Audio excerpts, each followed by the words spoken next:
ओम नमो भगवते वासुदेवाय। देखिए, भगवान श्री राम के न्याय की एक सच्ची कहानी आपके सामने लेकर आया हूँ। बहुत ही मार्मिक कहानी है, एक बार अवश्य सुनना। किस्सा उस समय का है जब भगवान श्री राम लंकापति राजा रावण को मारकर उसे हराकर और लंका में रावण के सगे भाई धर्मनिष्ठ भगवान के भक्त विभीषण को लंका का राजा बनाकर और लंका पर धर्म पूर्वक न्याय पूर्वक राज्य करने का आदेश देकर स्वयं अयोध्या लौट आते हैं तथा अयोध्या में राजगद्दी पर बैठकर सभी भाइयों सहित न्याय पूर्वक धर्म से प्रजा का पालन करने में लग जाते हैं। इसी तरह से कुछ वर्ष बीत जाते हैं तो लंका के राजा विभीषण को भगवान श्री राम की एक दिन याद आती है तथा उनके दर्शन करने की अभिलाषा से उसके मन में बस अयोध्या को चलने की लालसा उत्पन्न होती है।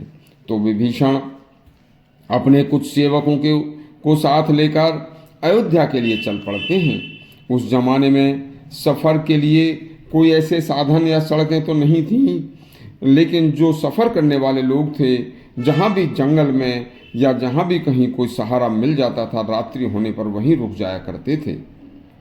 बस ऐसा हुआ कि उसी जंगल में राजा विभीषण अपने सेवकों के साथ चल रहे थे। रात्रि हो जाती है तो उन्हें उस जंगल में एक आश्रम दिखाई पड़ता है और रास्ते में उस जंगल में उस आश्रम को देखकर विभीषण आश्रम में पहुंच जाते हैं और उस आश्रम में एक बहुत ही वयोवृद्ध साधु रहते थे तथा वह वृद्ध साधु गूंगे और बहरे थे।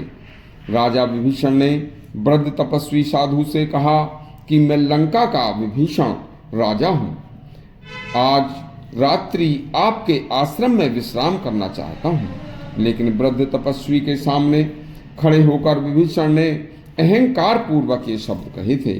वृद्ध तपस्वी एकटक उनको देखते रहे।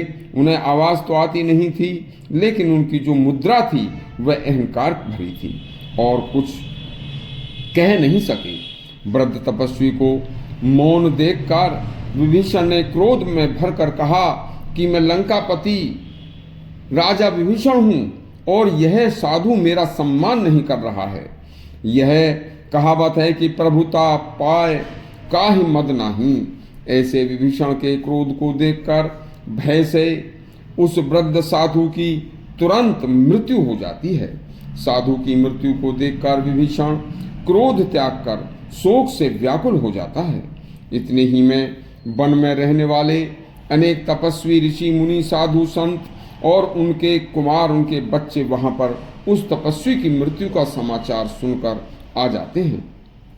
बस उसकी तपस्वी की मृत्यु को कारण विभीषण समझते हैं और उसे रस्सियों से बांध लेते हैं भगवान, और कहते हैं कि अब इन्हें भगवान श्री राम के पास अयोध्या पहुंचाकर वहां इनसे भगवान से इसको दंड दिलवाएंगे। बस फिर क्या था, यह सूचना भिजवा दी जाती है। जैसे ही सूचना अयोध्या में भगवान राम को मिलती है तो भगवान राम वहां से चल देते हैं और जब आकर उन्होंने देखा कि विभीषण रस्सी से बंधे पड़े हैं, तब भगवान राम ने देखा कि एक तरफ निर्दोष तपस्वी साधु भी मरा पड़ा है और वह राजा विभीषण रस्सी में बंधे पड़े हैं। तब दूसरी तरफ अपनी शरण में आया हुआ विभीषण को समझा तथा भगवान राम ने सोचा कि सभी वनवासी तपस्वी साधु ऋषि मुनि अब क्या करें, ये दुखी हैं।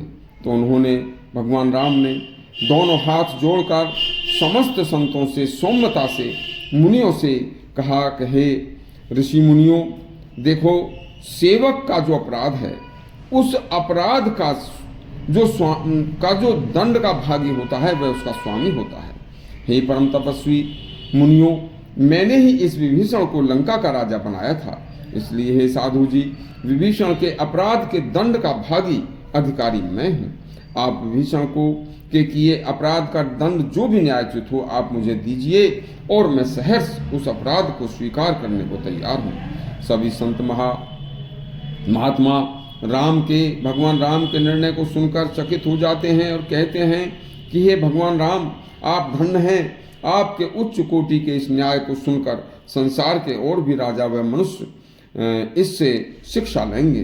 तब भगवान राम ने शास्त्र सम्मत धर्म के अनुसार विभीषण से कठोर प्रायश्चित करवाया तथा मृत्यु को प्राप्त तपस्वी ऋषि को स्वयं अपने हाथों से उसकी अंत्येष्टि संस्कार किया, जिससे तपस्वी ऋषि की मुक्ति मिली और सांसारिक बंधन से मुक्त हुए।